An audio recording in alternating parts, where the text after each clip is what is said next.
What is return on equity, ROE? In the simplest terms, ROE tells you how good a company is at turning the money invested by its shareholders into profits. Think about it like this.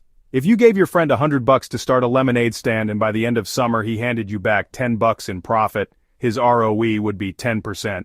The actual formula is just as simple. Net income divided by shareholders' equity. Net income is the profit after all the bills are paid, and shareholders' equity is basically what's left if you sold everything the company owns and paid off all its debts. Let's bring this to life. Imagine Company A and Company B. Both make $1 million a year. But Company A needed $10 million from investors, while Company B only needed $5 million. Company A's ROE, 10%. Company B's ROE, 20%. So Company B is doing more with less. That's what you want to see as an investor, efficiency. But here's the catch.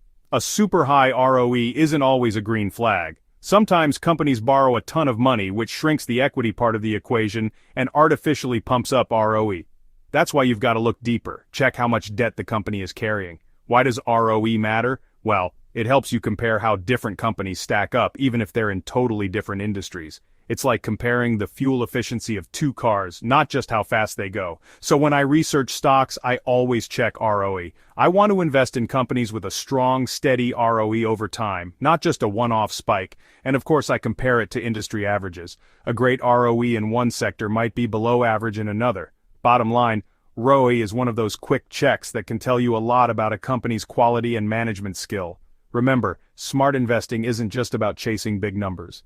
It's about understanding what those numbers really mean. If you found this breakdown helpful, hit that like button, and let's keep learning together. See you in the next one.